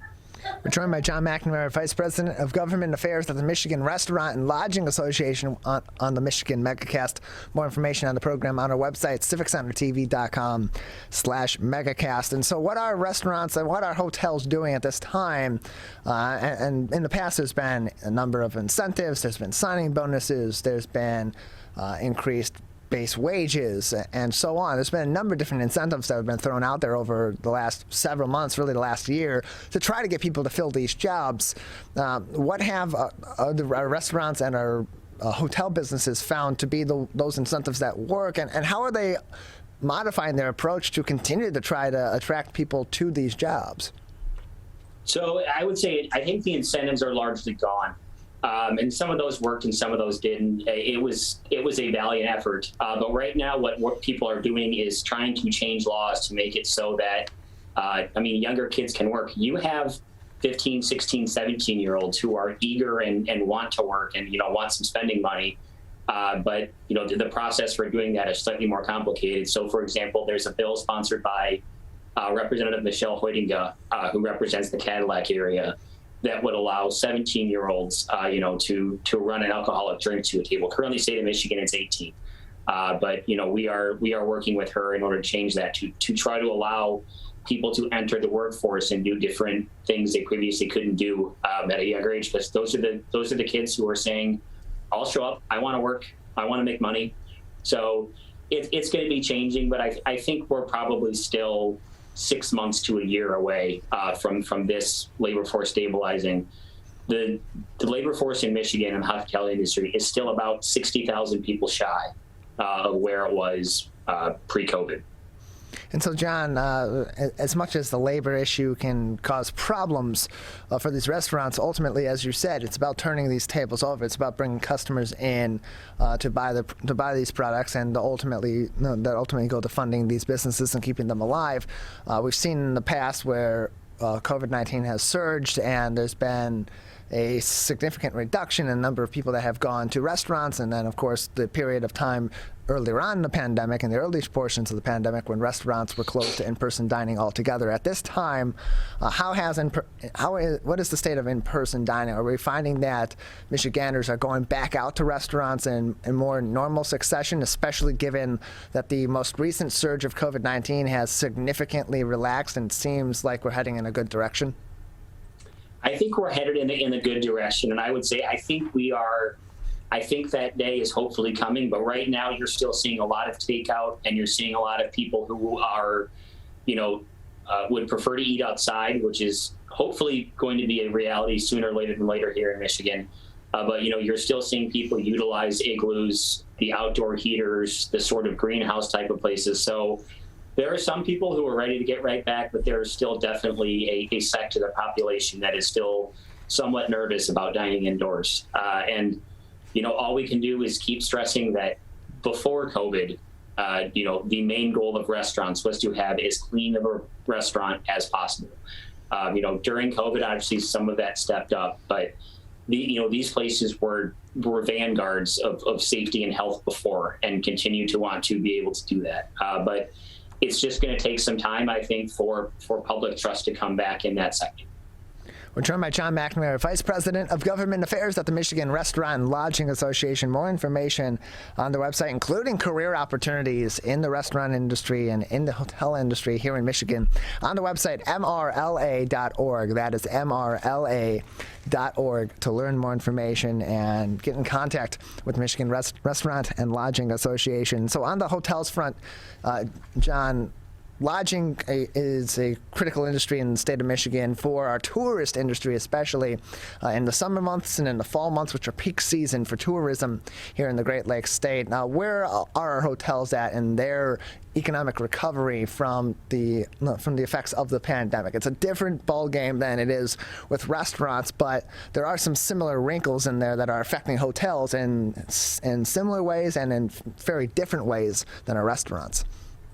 Yeah, I mean, the hotels, as I've said before, the hotels are the ones that really got lost in all of this, because their economic outlook is just as bleak in some areas as it is for the restaurant side of what I do day to day in this association. Business travel is still very, very, very slow. I was in a hotel 2 weekends ago on business, and they were thrilled I was there 2 nights. The one night business travel is largely gone, and I think some of that business travel may never come back, because I think companies have looked at bottom lines and said, well, if we can do this over Zoom and conference calls, why spend the time and money? And it can be far more efficient. Leisure travel, I'm hoping this summer is going to be back to normal. Obviously, Northern Michigan in the summer, in my opinion, is one of the best places in the world to be. So hopefully we have another robust tourism season up north. They are definitely ready for it. But hotels are having just as much trouble. The housekeeping side is very tough. There's a lot of hotels who, in some instances, could fill rooms at capacity, but are now not doing it simply because they don't have people to be able to even clean the rooms every second or third day. So continuing to work there. The H-2B and the J-1 visas at the federal level are very, very important for the hotel industry. And luckily, Congress realizes that, and the Michigan delegation realizes that. And Congresswoman Slotkin and Senator Stabenow have both been very helpful on that front to try to increase the number of H-2B and J-1 visas that are issued. Typically, there's about 30-ish thousand issued. Right now, there's about applications for 130. So there are people who are wanting to come here and wanting to fill these jobs. It's just getting the correct mechanisms in place to allow them to do so. Yeah, and that will be critical for the hotel industry, for the restaurant industry, and for other industries, too, that are looking to fill these jobs that Americans, Absolutely. for one reason or another, are not clamoring to fill, despite having great opportunities in these industries. If we're allowing more people to come in on visas and we're expediting that process to allow good people that are willing to work these jobs to come in, that's going to be a big help for everyone across the board in our economy. We're joined by John McNamara, Vice President of the of Government Affairs at the Michigan Restaurant and Lodging Association, with us on the Megacast. More information on their website, mrla.org. That's mrla.org. Last month, the MRLA formed the Hospitality Training Institute of Michigan, or HTIM, to help improve attributes and skill sets for those in these industries through a 12-week training and certificate program. Can you talk about the Training Institute, the goals of this training program, and the ways it can help professionals in these industries advance their careers? Absolutely. So the HTIM would be very similar to our ProStart program. And ProStart is a high school culinary program that helps train this next generation of leaders. That would be more on the restaurant side. But obviously, as we merged and the pandemic hit, we realized that the hotel industry is going to need a similar program. So the goal of the Hospitality Training Institute of Michigan is to train the next generation of leaders in the sort of hotel lodging industry. So it is a 12-week program. It's a certificate. But, it is a pathway to a job and to a career. And there's, the hospitality industry, there's lots of jobs available where you can make a very good living with a high school diploma or some proper training. But what we really saw during the pandemic was, those employees that were willing to work became de facto managers, became de facto supervisors without the proper training of knowing what it means to lead a team and run a business and then sort of work in this industry. So the goal of HTIM is to train people in order to be able to walk in and then be leaders sort of in this industry and grow. So we have a Midland group going right now. We have a Lansing group going right now. And then we have an online cohort starting in April. And so, John, if people in the industry would be interested in taking advantage of this training program, how can they get involved? They can go to our website, and then, Amanda Smith at MRLA is our Executive Vice President of Education and Training, and she would be the best person to talk to if you're interested in getting involved. But we are absolutely looking to grow this program. We've had some very good meetings with legislative leaders and appropriations chairs in Lansing on getting this off the ground. And we think, unfortunately, the workforce that has not come back yet is more than likely never coming back. So, we are now going to have to train and find a whole new generation of leaders in this industry and in this workforce. And we believe between ProStart and HTIM, that will be a very good start to making that happen. Yeah, great training opportunities available through the Michigan Restaurant and Lodging Association on their website, mrla.org/training. That is mrla.org/training. You can also find more information across the board from the MRLA on their website, mrla.org. You mentioned the ProStart program also for those younger individuals in the state at the high school level looking to get into the restaurant industry in particular. You last week you were part of the MRLA's ProStart culinary competition that was held in Lansing. Can you talk about that competition and the way that it gives that opportunity, that hands-on experience to these kids that are in the ProStart program to hone their craft, but also get both some judgment, but also advice from professionals in the industry? Yeah, so ProStart is in about 70 schools. And unfortunately, 2020, it was completely canceled. In 2021, we were able to do portions of it online. So this was our first year back in person. And it is always one of my favorite 2 days of the year. It's a ton of work, but to watch kids from all over the state come and be able to show their craft and learn skills. But then, as you mentioned, we have executive chefs and have leaders in the industry come and offer them constructive criticisms and way they can grow. Is just so fun to watch. So we were super excited to be back in person this year. We only had 13 schools, which is a little low, but we were just happy to be back in person. So hopefully next year, all of this is behind us and every single school that is usually here is able to attend, and maybe the program has grown. But, these kids walk out and are ready to work in a restaurant on day one, coming out of high school. So it's an incredible program. We've already gone in and asked for an increase in funding to try to grow this program. But it was so great to see, high school kids be able to be out and be passionate. And those kids work really, really hard. And it means a lot to them that they're able to do this. So it's a wonderful program. John, thank you so much for joining us. Thank you. Whether you're the city, the county, or the Huron River Watershed Council. As partners working together to protect our water resources, we agree. Pet waste is the source of harmful bacteria in the Huron River. When it's left on the ground, it can wash into the storm drains. These lead directly to our streams. No filters, no treatment. Here's one thing we know that can help keep our water clean. Pick up pet waste and trash it. Pick up pet waste and trash it. So pick up pet waste and trash it. There's one water, and it's ours to protect. Who is struggling right now? I am. My son is. Many are struggling with anxiety, depression, and substance use.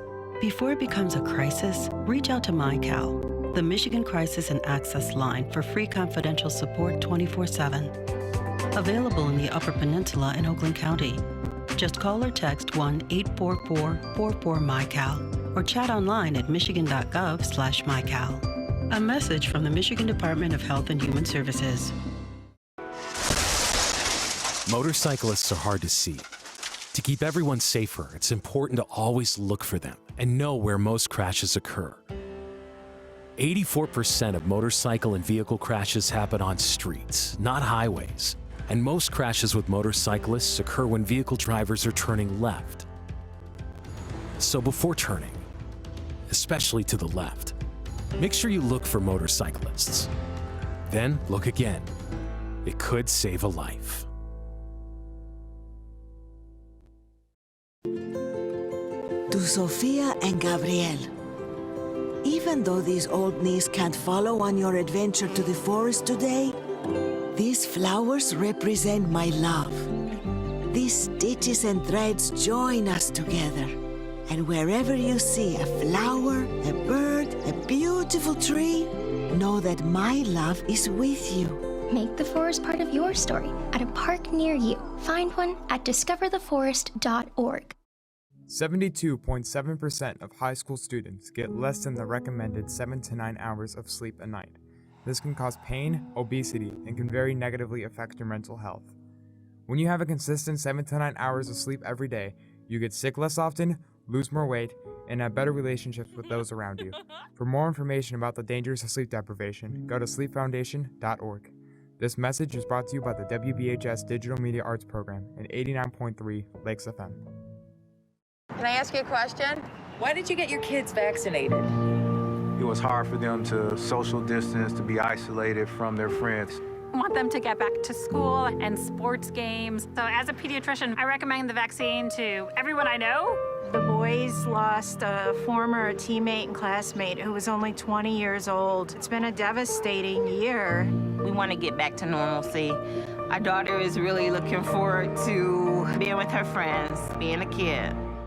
It's the Great Lakes water. And so what people do ends up in our waterways. Flushable wipes are just evil. They should be thrown away. They're impossible to destroy, and they can cause significant problems. One of the main things when you're cooking is to not dump fats, oils, and greases down your drains. They stick to the sides of pipes, they stick to everything they come in contact with. Don't put it down the sink. There's one water, and it's ours to protect.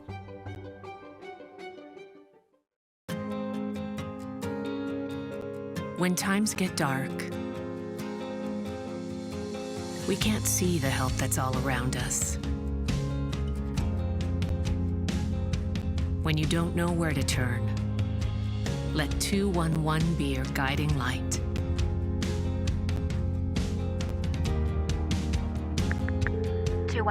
How can I help you? Our guides are ready to connect you with the help you need.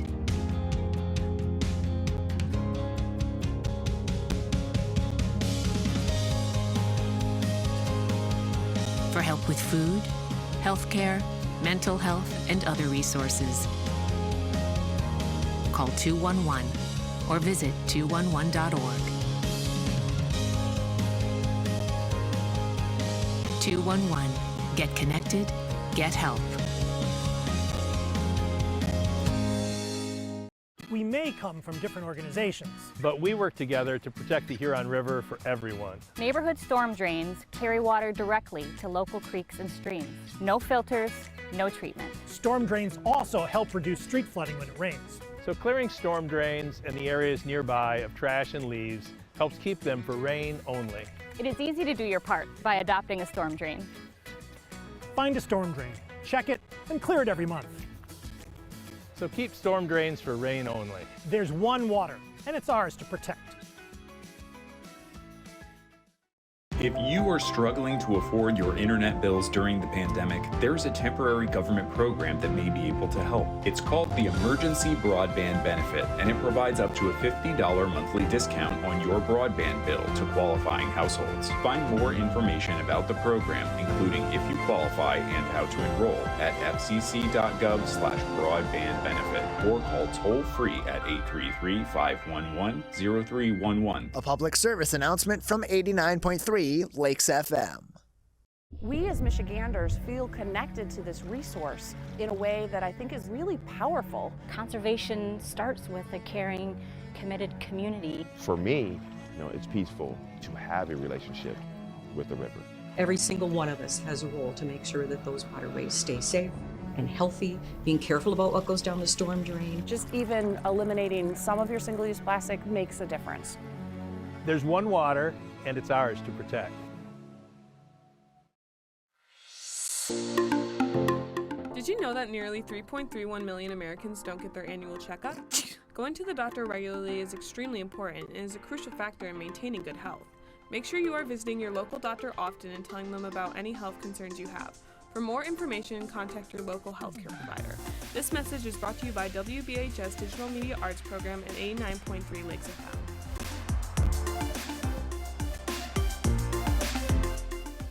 Achoo!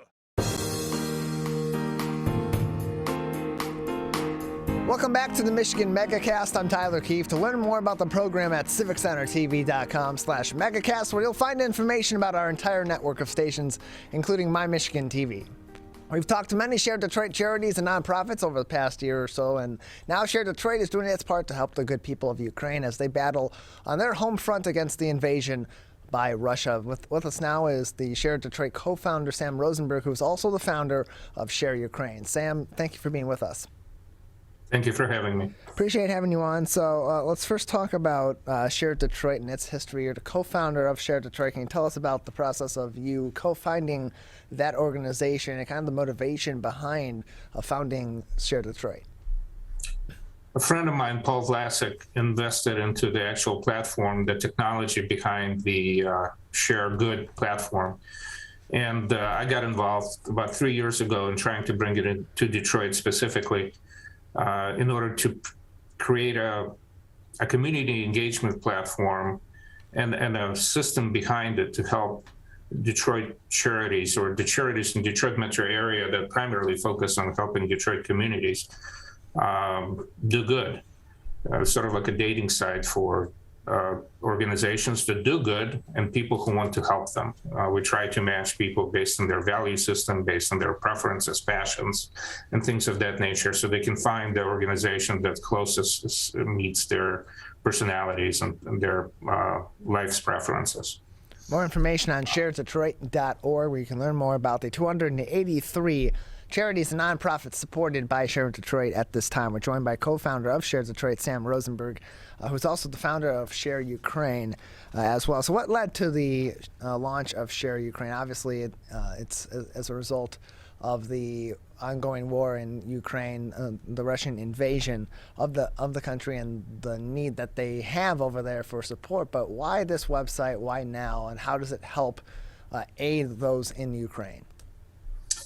Well, I am a Ukrainian Jew. I was, in fact, if I should have worn my T-shirt that says, I may live in America, but I was made in Ukraine.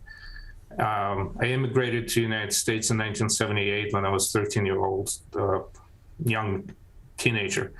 America is my home. I served 20 plus years in the U.S. military.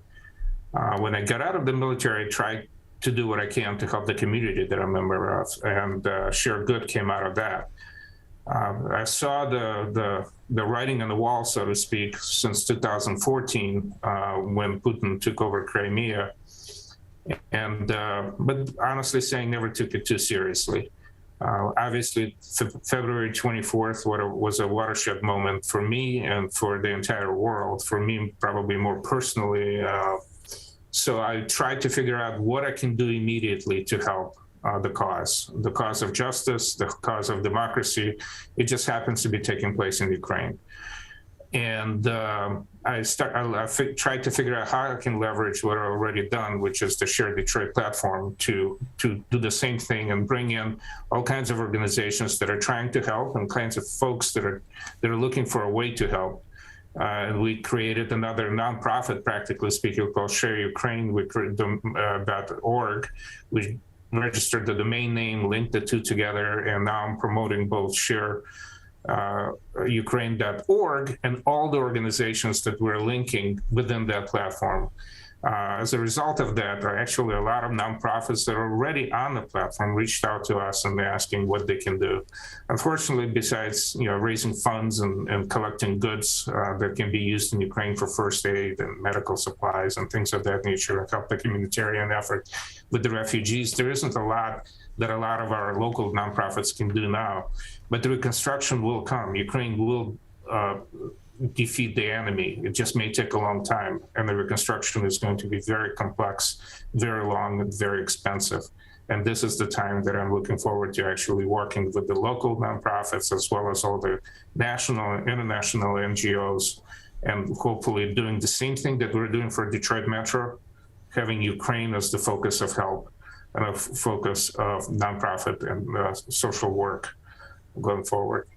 We're joined by Sam Rozenberg, who is the founder of Share Ukraine, the co-founder of Share Detroit, joining us on the Michigan Megacast. More information on sharedetroit.org, where you can also research under their charities and nonprofits listings for Share Ukraine, or type in shareukraine.org, which will redirect you to the Share Ukraine page on Share Detroit's website. And so on that website, what are some of the resources that people will find on the Share Ukraine website that will be able to lead them to providing aid, providing help to those in Ukraine who are in such great need of it right now as they battle Russia?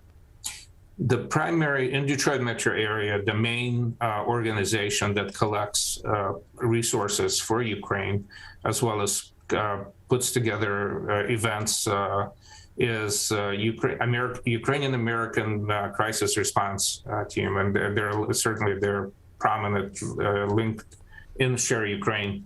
And they actually have their own, I think they have their own charity, right, as a separate charity within Share Ukraine. There's also Razom, R-A-Z-O-M, for Ukraine, all one word, .org, which is a national nonprofit that also got started up, I believe, in 2014, that collects, it's a national organization Razom stands for Together in Ukrainian. And it brings resources to help Ukraine both through education, humanitarian aid, political action, and so on and so on. Those are the two organizations that we feature prominently. There are others on the platform.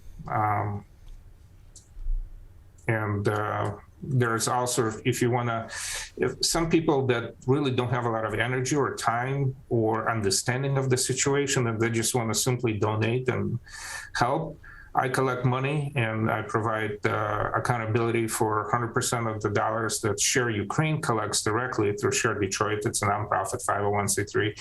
And every week I select an NGO on the ground in Ukraine that we donate the money collected for that period to. The portal actually provides that information. Last week we collected a little over $12,000, and it's going to go to ComeBackAlive.ua, which is the organization that provides humanitarian aid and as well as the field first aid for the combatants in the zone. The next one is going to be helpukraine.org. These organizations are nominated and vetted by the people on the ground in Ukraine. I have friends and relatives still in the area, and I will communicate with them daily. I'm trying to do everything we possibly can between our communities to help. So as you mentioned, Sam, you are Ukrainian, you have friends and relatives in Ukraine who are still there at this moment in time as they fight off this Russian invasion. It's been ongoing for several weeks now at this point. And so how does that help to inform your communications with them? How does that help to inform your actions as the founder of Share Ukraine and the person that's, as you said, responsible for where each of these dollars ultimately are going to these NGOs and to these other organizations that are providing aid? How does that communication with those who are on the front lines in Ukraine help to inform you of where those dollars are going to go week to week, month to month as you're running this organization? Both organizations so far, like I said, a week ago, we started, a little over 10 days ago, we started collecting the money. And my primarily means of communicating the need is through, I started a personal newsletter, I guess, if you want to call it, or a rant. I started it with just my Outlook distribution list of about 1,500 people. And that in itself brought $12,000. And I'm going to continue doing this weekly with a different theme. And those themes that I'm communicating, and they're somewhat reflected with press releases and the contents on the shareukraine.org, are much influenced by the people on the ground. So what's important to them? How do they see the Western support so far? In terms of specifically trying to measure the value of those organizations, the organizational websites which are receiving the funds, they're actually posted, and you can go and check them out. Their accountability is really very well detailed. There's spreadsheets right on the website, tells exactly what kind of items that were acquired for how much. And I checked the information yesterday, and it was as current as the 9th of March, which for real-time reporting is about as good as it gets. I haven't seen almost any other organization that provides reporting within 4 or 5 days of the actual activity. And plus, frankly saying, my friend, who is a retired general in the Ukrainian army, now is coordinating activities of the territorial defense forces. He's got a whole network of people on the ground that are doing the work. So my ask of them is really simple. Go ask the guy who's putting a bandage on somebody's arm what organization he's working for, and then we look to see if this is a legitimate NGO, if it's got some kind of a tax standing within the Ukrainian or European community, and that's about the extent of vetting. We'll look at their financials, we'll look at their past reporting. And I just ask the people on the ground, are they helping? And they're helping, they get the funds. There are other ways of helping, and I'm not discouraging anyone, but if you want it quick and simple and you just want to help this a way, many organizations do well. Yeah, or if you just want a resource to go to find trusted help that is going to be on the front lines in Ukraine, or is going to be helping those in Ukraine without having to do that research necessarily yourself, and maybe run into some of these people that have been taking advantage of the crisis that's occurring over there in Eastern Europe.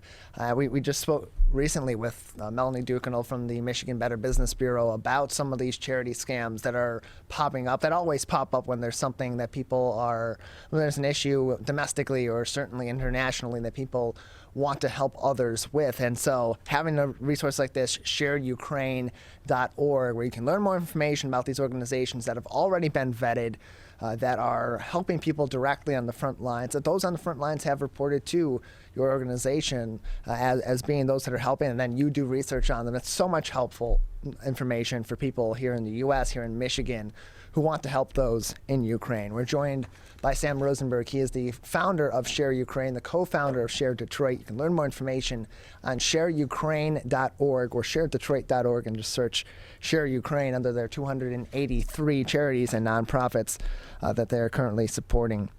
There are also some events also listed on that website that you can participate in that will also be benefiting those in Ukraine. And so, Sam, as you continue to talk to those friends and family of yours who are in Ukraine and their interpretation of the quality of response from their friends and neighbors here in the West, what is the greatest need that they have at this moment in time in terms of support that they need from those that are willing to give it here in the U.S. and here in Michigan? I mean, the most common thing that they're asking for, honestly saying, is something that we're not willing to do, which is provide a no-fly zone above Ukraine. This is something that we're not willing to do, and I'm not trying to make any political statements, but they certainly appreciate all the humanitarian aid and all the work that we have done. I mean, there's flights and flights and flights of medical equipment and first aid equipment and medicine and so on and so on and so on. And certainly the humanitarian work that people in Poland and Romania and Moldova and all the surrounding countries are doing is not just greatly appreciated. Everyone is amazed in Ukraine. So it's a fine balancing act between being grateful and asking for more. But when it's a David and Goliath thing, it's they got to do what they got to do. And one thing I wanted to add is that the long-term plan for shareukraine.org, because the people that are supporting us ethnic Eastern European folks, we're very skeptical of large nonprofits and so on and so on. So one of the things we will try to do, and we're already getting the resources to do it, is provide family to family, a person to person type of a matching relationship to where a family can adopt a family in Ukraine to help them with the reconstruction. I have not countless, but many friends in Ukraine who life just was destroyed. Their apartments, their living quarters, everything that they've built up and were hoping to save for their children disappeared. So there's going to be a tremendous amount of opportunity to help these folks one-on-one, family to family, without any kind of intermediaries, with administrative and marketing costs and all this other stuff. And really, that's what I want to do. I want to provide the most efficient mechanism where people can help and see the results of their help. We're joined by Sam Rozenberg, the founder of Share Ukraine, the co-founder of Share Detroit. More information either on sharedetroit.org or go directly to their Share Ukraine page at shareukraine.org to learn more information about different organizations that you can provide donations to, about volunteer opportunities here in the local area, and events that will be benefiting those in Ukraine as they fight the Russians who have been invading their country for many weeks now. Sam, just another couple of minutes before we'll need to say goodbye. Anything else at this time that would be important for our audience to know about Share Ukraine or ways that they can help? Important not, but I can make a plea. We living in the West have very short memories when it comes to these type of conflicts, unfortunately. I personally believe this is 1936 all over again. And if we thought about it, what could we have done in 1936 if we knew what's going to happen? Certainly, it's not just a theatrical statement. We don't know what's going to happen, but it certainly looks, feels, and feels similarly to that. I hope that this is not another World War II, i.e. World War III. I hope we won't have another Holocaust, but it's certainly looking as we would. It just happens to be not for Jews, but for Ukrainians. It doesn't matter who the people are. People are people, and we should value all life equally. I just ask that we never forget what's happening today. So if you have a chance, influence your local officials, try to change some street names, park names to reflect the city names that are probably no longer in existence today, whether it's Kharkiv, whether it's Kherson or Sochi or whatever that may be I apologize about Sochi. Sochi is in Russia. But this way our kids, when they look at this funny park named Kherson, and they're going to say, Mom, what the heck is Kherson? And you can explain to your kids there was a war, the city was destroyed, occupied by the Russians, and this will live in our memories, not because we want to remember the negative things, it's because we don't want these things to repeat. We could have put an end to it in 2014. Now we live with the consequences. That's what I wanted to appeal to people with. Sam, thank you so much for joining us. Thank you. Thank you for having me, and thank you for your listeners. Appreciate having you on. You can learn more information about how you can donate to these organizations and support efforts in Ukraine by visiting shareukraine.org. Big thank you to everyone that joined us on today's edition of the Megacast. You can find all those interviews as well as our full episode on civiccentertv.com/megacast. Big thank you as well to our crew, Calvin Brown, our technical director, with me here in the studio each day for our 2-hour marathon that is the Oakland County and the Michigan Megacast. Jared Clark, our Zoom producer out at the office of My Michigan TV in Troy, Michigan. The king of television, Larry Nyland, our producer, getting everybody ready to come on the show and helping us get ready to have these informed conversations with these individuals. And Maddie Mustian out at Master Control helping us on and off the air. I'm My Michigan TV. Steve Leto Live is next, followed by Larry and Maddie Live. We will return Wednesday morning at 10 a.m.